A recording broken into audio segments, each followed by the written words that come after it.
بكوبايتين دقيق ونص كوباية سمنة أو زبدة أو زيت. هنعمل الكمية دي كلها كعب الغزال بطريقة سهلة وبسيطة، والمكونات كلها عندنا في البيت. هتعملوا 2 كيلو مش كيلو بس، هتعملوا كمية كبيرة بكوبايتين الدقيق. يلا نبدأ. بسم الله الرحمن الرحيم. ونقول الطريقة. هنحضر كوبايتين دقيق وعليهم معلقة بيكنج باودر ونص كوباية زبدة أو سمنة أو زيت، ونعجنها لحد ما السمنة تدخل في الدقيق. وبعد كده هنحضر كوباية مية دافية وعليهم معلقة خميرة ومعلقة دقيق ومعلقتين سكر، ونقلبهم كويس جدا ونسيبها تخمر 5 دقايق أو 10 دقايق. وأول ما تخمر هنحط الخميرة على الدقيق والسمنة ونعجنهم عجنة حلوة.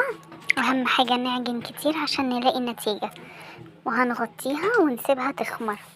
وأول ما تخمر هنقسم العجينة بالسكينة كده بالشكل دوت لقطع صغيرة قد بعض. أهم حاجة العجينة تاخد وقتها في التخمير عشان تبقى سهلة معانا في الفرد. العجينة طرية وجميلة وسهلة معانا في الفرد عشان ارتاحت وأخدت التخمير بتاعها.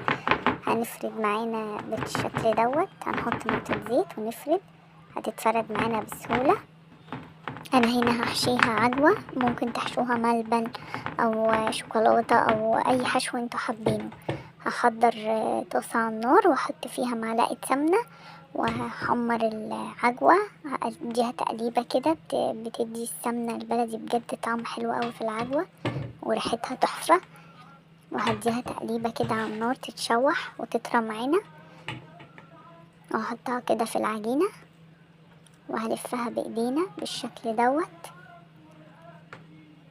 زي الرغيف الفينو بالظبط. ولو العجوة ناشفة معانا ممكن نحط لها ربع كوباية مية ونقلبها، هتلاقيها طارت معانا.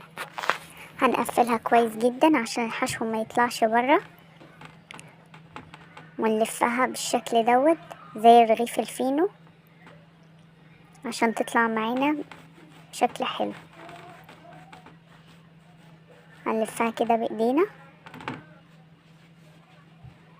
نقطة زيت في الصينية عشان العجينة تروح وتيجي معانا. وهنحضر كوباية سمسم وعليهم رشة مية عشان العجينة تلزق في السمسم وما يقعش. بجد طريقته سهلة ومش هيكلفنا تمن ربع اللي احنا بنجيبه من برا، وهيعمل معاكم كمية كبيرة.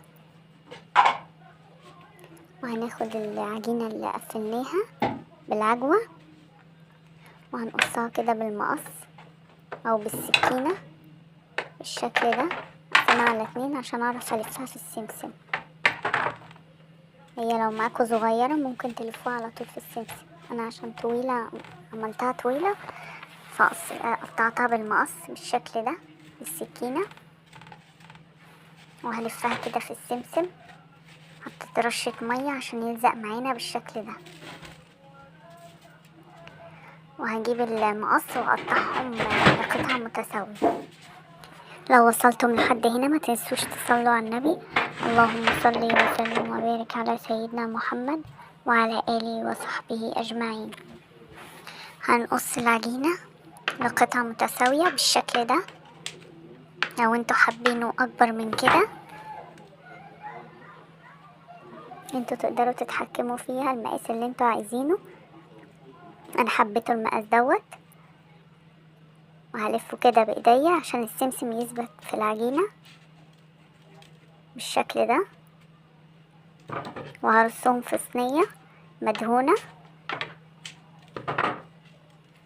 واعملهم كلهم بالشكل ده. ممكن تحشوهم اي حشوات، ممكن مربى، ممكن شوكولاتة، ممكن عجوة، ممكن ملبن، الحشوة اللي انتوا حابينها تحشوها.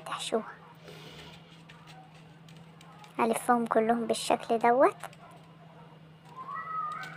وهسيبهم يخمروا تاني. اهم حاجة العجينة ترتاح وتخمر، وندخلهم على الفرن على طول. يا رب الطريقة تكون عجبتكم، ومتنسوش تعملولي لايك وكومنت قمر كده شبهكم، وتكتبولي في الكومنتات وتقولولي ايه رأيكم، ونجربوا طريقة كعب الغزال، طريقة سهلة واقتصادية.